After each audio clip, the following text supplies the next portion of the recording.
quiero entender o quiero ver si compartes esta idea. Que a raíz del tema de Evo Morales, es decir, cosa de las últimas semanas, dirían los abuelitos, todo mundo ha sacado el cobre. Sí. ¿Por qué? ¿Por qué un tema que estaba tan lejano de nuestro campo de discusiones, de acción, de pronto hace que el de derecha saque un perfil casi extremo, que también el de izquierda progresista se monte en un discurso mucho más firme? ¿Qué provoca eso? Me da una curiosidad enorme. Es el viejo ver burro y que se te antoje viaje. Los que empezaron fueron los de la derecha. Yo creo que hay una identificación entre la pobreza conceptual, teórica, discursiva del actual PAN, de Marco Cortés particularmente. Hay una consonancia con Juan Guaidó y con la derecha golpista en Bolivia. Tienen muchas cosas en común. Ante un proceso que ha logrado articular voluntades muy diferentes y ocupar la mayor parte del espectro político, cerca de la mitad, en Bolivia, en México, una derecha que no tiene discurso, que tiene apenas reflejos, recurre a lo más primitivo que puede recurrir la derecha, que es al capital, a las desigualdades étnicas y raciales y a las Fuerzas Armadas. Entonces, ante el descontento de algún sector de las Fuerzas Armadas, el más vinculado con Estados Unidos, el que tenía más poder por la guerra al narco, por la vieja estrategia, ante ese descontento, los panistas establecen un paralelismo y dicen, aquí puede haber de dónde. Si no tenemos políticas para plantear otro futuro posible. No hay una línea crítica consistente a la línea del presidente López Obrador. Todo lo que hay son reacciones a bote pronto, 1, 2, 3 veces.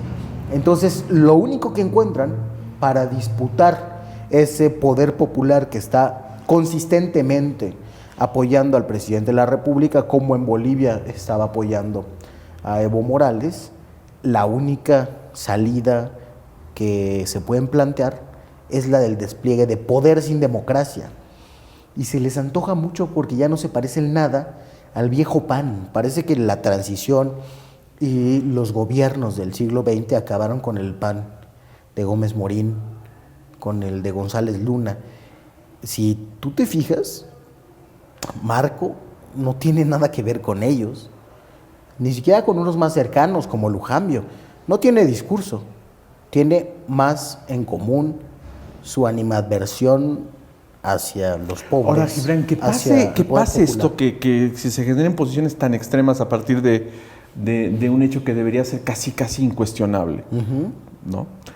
¿Es sano, finalmente? Es decir, que se aísle a esta derechosa, porque inclusive muchos críticos que habían estado con ellos han tenido que hacer un deslinde en el sentido de la política de siempre histórica de México, de recibir y de asilar, ¿no?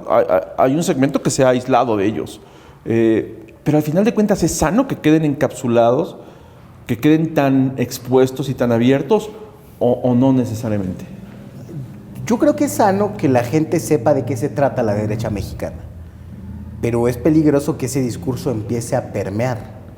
Naturalmente que México no es Bolivia. Las Fuerzas Armadas mexicanas y las policías mexicanas no son asimilables a las bolivianas. En las casillas militares casi predominantemente ganó López Obrador en las diferentes elecciones. Las condiciones son otras, pero de que se les antoja, se les antoja. Está bien que queden expuestos, está mal que esparzan el odio. Al grado de negar que te he visto en mesas de debate, he visto muchísimas mesas de debate con otros analistas, al grado de afirmar de pronto situaciones o que luego no tienen manera de poder cotejar. O sea, he visto debates en donde se afirma algo y se dice, pero creo, pero antes ya afirmaste, no sé si me explico. Al grado de decir que todo empieza con unas elecciones o antes con un referéndum, sin atreverse a reconocer que hay factores también políticos o ideológicos contrarios, en este caso Evo Morales, que han actuado también sobre el país y que terminaron afectando un proceso, ¿no? Sí, que no respetaron las vías institucionales, que no les gustó perder por la correlación de fuerzas y que decidieron violentar a la democracia. Pareciera, Gibran, que de pronto el tema democracia, que sé que es profundo y quizá no lo podemos hablar ahora tanto, encuadra el formato por encima de todo. Es decir, no importa que haya sido un pésimo presidente, pero cumpliste 4 años y te fuiste, ¿no? Es más pecaminoso en ese análisis el decir, prolongaste por razones legales, legítimas, un periodo, pero diste resultados. Construiste un país donde no había una economía, un sistema financiero, donde no había capacidades estatales, se construyó un país. Ah, no importa, pero No. te extendiste. Te ¿no? querías perpetuar. Te volviste un tirano. No importa que te voten, te querías perpetuar. ¿Qué es eso? Eso es, yo creo que una parte es racismo, llano, porque se acepta con otros líderes mundiales, en presidencialismos y en parlamentarismos, ¿eh? Pero cuando pasa aquí y cuando se está generando un Estado aquí, entonces se ve raro. Tienen pinta de dictadores bananeros. No se trata de construcción del Estado.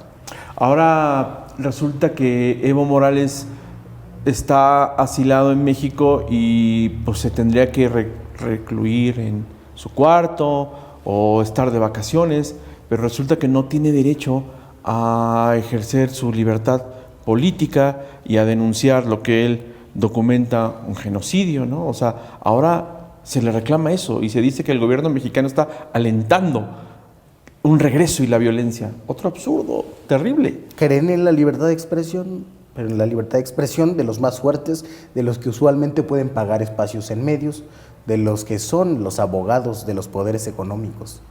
Yo creo que las paradas están muy claras y no hay que tomarlos a juego a esta derecha y sus reivindicaciones.